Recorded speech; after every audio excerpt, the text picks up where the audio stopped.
So AP Human Geography.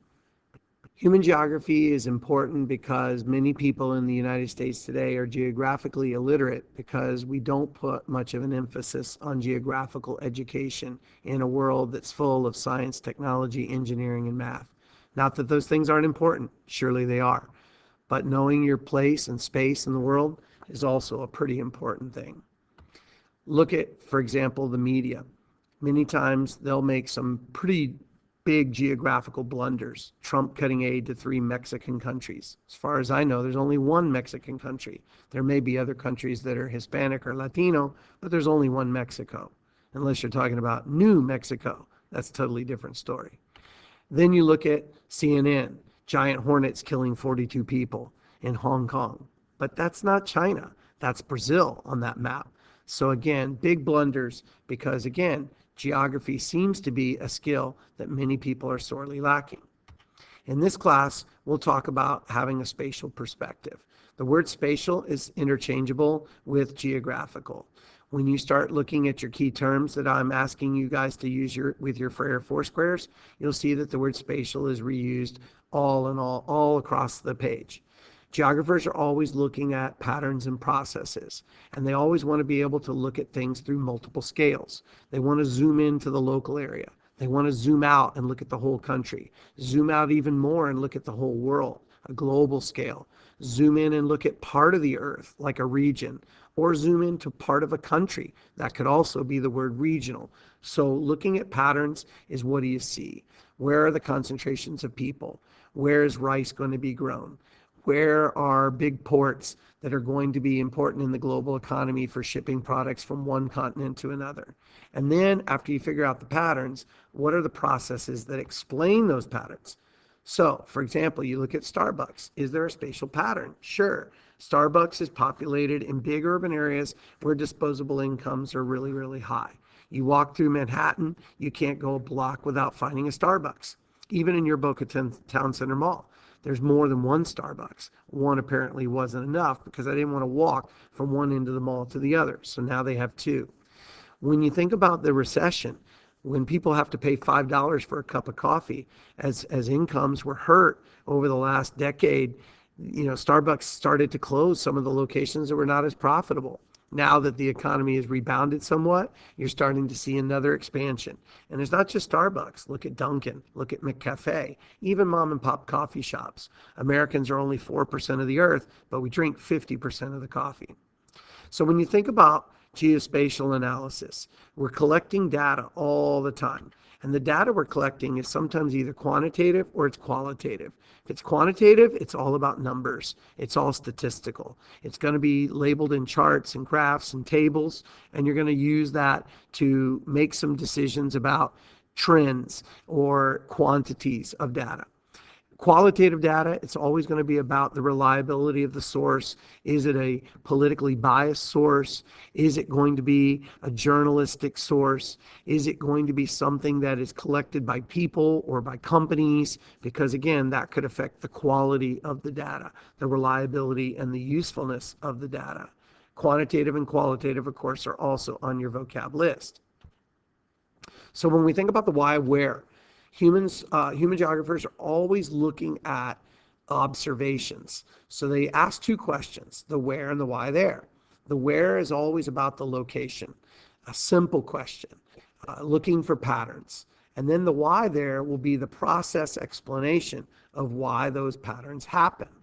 And remember, everything's geography and geography is everything. So why should we care? Because if you're going to go into business, the location of your business is kind of important to the success of what service you're trying to provide. If you think about, shopping at a store or even deciding to shop online, oftentimes the explanation might be because it's cheaper or because the service is better or because it's convenient.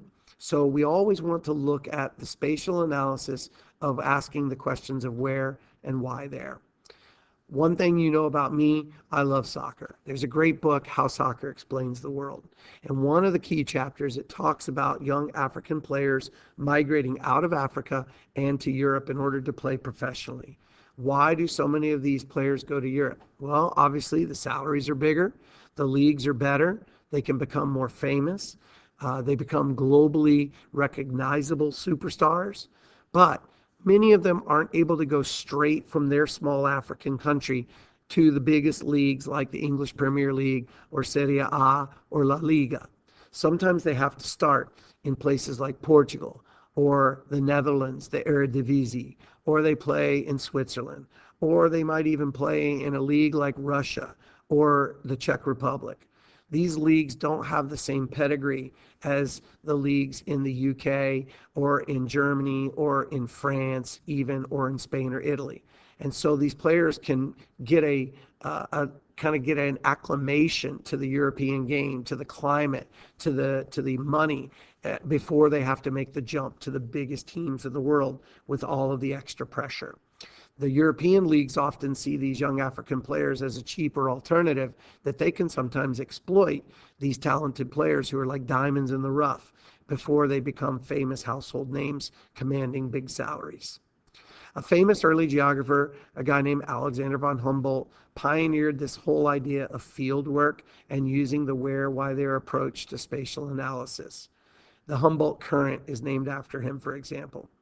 As he was out traveling the world, he came up with this interesting observation. The most dangerous worldview is the worldview of those who have not viewed the world. I would argue that that quote is as applicable today as it was 150 years ago in von Humboldt's time. So what exactly is human geography? We have 6 key content areas that we're going to study. We'll start with demographics and population, migration. We'll move on and talk about cultural geography, identity, language, religion, diffusion of traits. We'll talk about political geography, national governments, centripetal and centrifugal forces, boundaries and borders, countries arguing over territory. We'll then spend the second semester talking about agriculture, rural land use, industry and economic development, and finally we'll finish up with urbanization. One of the things that you'll know as we start talking about the location of things is that there are 2 ways to describe the factors that go into humans selecting a site to live, a place to build a city, a place to open a business, whatever the case may be. These words are site and situation. You'll see them on your first vocab page. The site is always the physical characteristics of the place. Is it flat? What's the climate like?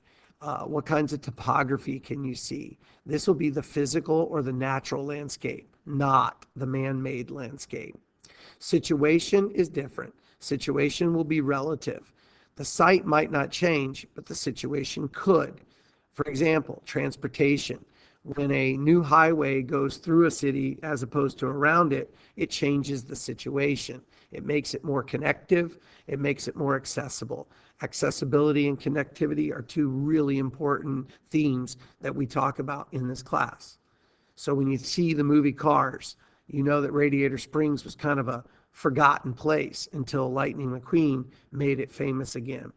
The site never changed, but the situation did. In London in the 1800s, there was a big outbreak of cholera. Cholera is an infectious disease that is transmitted basically through contaminated water. So Dr. Snow, who was a physician and also an amateur geographer, started to think about putting down on a map a pattern. So he would put a red dot every time there was an outbreak of an individual case of cholera.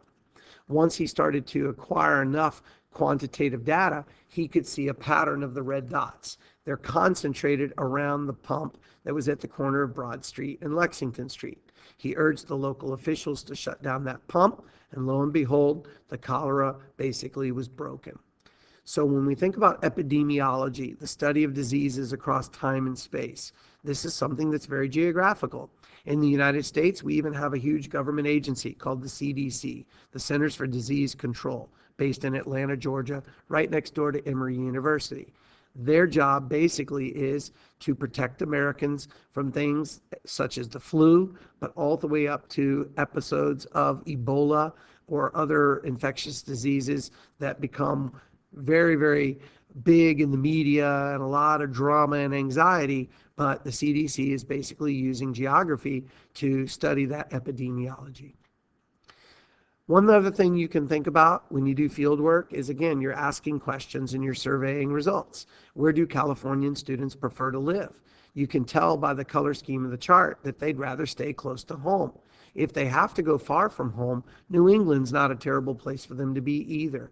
Maybe because they're skiing up there too. Notice Colorado is somewhat popular, but you go into the deep southern trough, definitely Californian kids do not want to be in Arkansas, Louisiana, Georgia, or the Carolinas. I wonder if that has to do with political preferences, right? The Californian kids probably a little more liberal. When you go into the deep south, you get awfully conservative.